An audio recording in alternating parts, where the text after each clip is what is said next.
लखनऊ के ठाकुरगंज इलाके में एक दिल दिला देने वाली वारदात यहां पर सामने आई है, जहां पर शादी के महज कुछ ही महीने बाद ही एक लड़की की मौत से हड़कंप मच गया। 29 साल की श्वेता सिंह की शादी पिछले साल 22 नवंबर 2025 को यहां हुई थी शिवम के साथ, जहां परिवार के मुताबिक सुबह करीब 11 बजे ससुराल से फोन आया कि श्वेता ने फांसी लगा ली है। जब तक परिवार मौके पर पहुंचा तब तक शव को नीचे उतारा जा चुका था। पिता का यह आरोप है कि श्वेता के पैरों पर छाले हैं, जलने के निशान भी मिले हैं। उनका यह भी कहना है कि पोस्टमार्टम रिपोर्ट आने के बाद सच्चाई सामने आ जाएगी। उनकी बेटी की हत्या की गई है, यह आरोप उनकी ओर से लगाया गया है और परिवार ने पूरे मामले में दोषियों को फांसी की सजा देने की मांग भी की है।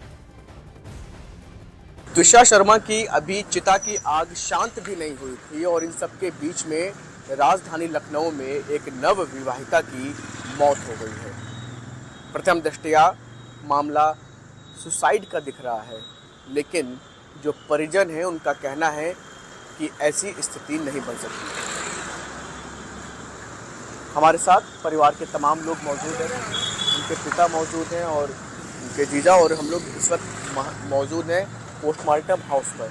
ये सभी परिजन इंतज़ार कर रहे हैं अपनी उस बेटी का, जिसको इन्होंने कुछ दिन पहले शादी के जोड़े में कुछ महीने पहले ही विदा किया था और आज यहाँ पर इंतज़ार कर रहे हैं उसके शव का। और देखिए, श्वेता के पिता उमेश कुमार सिंह ने बताया कि शादी के बाद से ही उनकी बेटी खुश नहीं थी। ससुराल वाले लगातार कीमती सामान और दहेज की मांग को लेकर मेंटली और फिजिकली उसको टॉर्चर भी कर रहे थे। क्या कुछ हुआ? ऐसी कोई बात नहीं थी। हंसी खुशी सब, हर बाप चाहता है उसकी बेटी हंसी खुशी रहे, लेकिन कुछ हर परिवार में कुछ अनबन होती है तो उसका सलूशन निकाला जाता है। ये रास्ता थोड़ी किसी की हत्या कर दी जाए।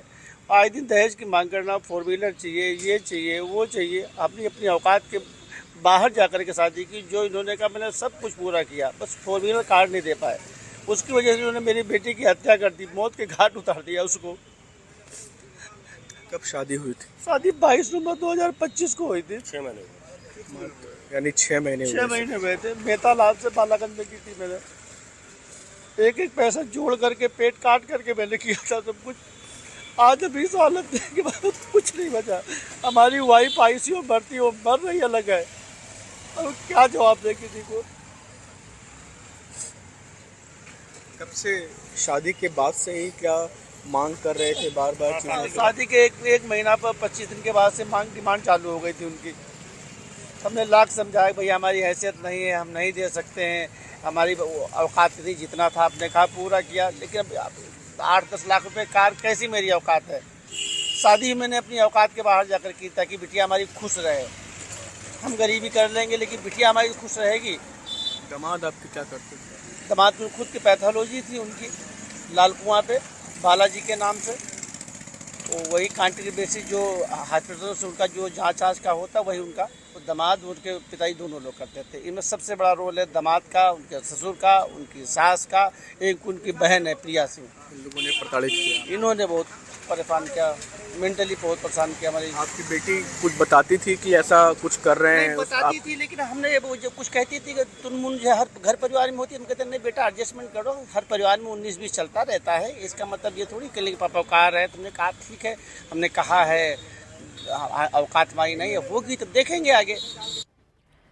तो देखिए, मृतक श्वेता के ये पिता को आप यहां पर सुन रहे थे, जिन्होंने तमाम तरीके के आरोप यहां पर लगाए। हमारे सहयोगी शुभम पांडे इस वक्त हमारे साथ जुड़ चुके हैं। शुभम, जो ससुराल पक्ष है, क्या उसमें भी किसी व्यक्ति से आपने बात करने की कोशिश की? उनका क्या कहना है, क्या वो कह रहे हैं, और पुलिस किस तरीके से अब जांच कर रही है? जी बिल्कुल, देखिए अभी फिलहाल पोस्टमार्टम रिपोर्ट का इंतजार हो रहा है और इस पूरे मामले में अभी ससुराल पक्ष की तरफ से अभी कोई बात करने के लिए सामने नहीं आया है, क्योंकि पीड़ित परिवार अभी पोस्टमार्टम हाउस के बाहर वेट कर रहे हैं अपनी बेटी के शव का, और उनका इसको लेकर के साफ तौर पर कहना है कि मात्र 6 महीने हुए हैं। यानी कि सीधे जांच की बात उनकी ओर से यहां पर की जा रही है और संतुष्ट किसी भी तरीके से यहां पर नहीं। आप देखिए, पूरी इन्वेस्टिगेशन पुलिस यहां पर करेगी। शुक्रिया शुभम।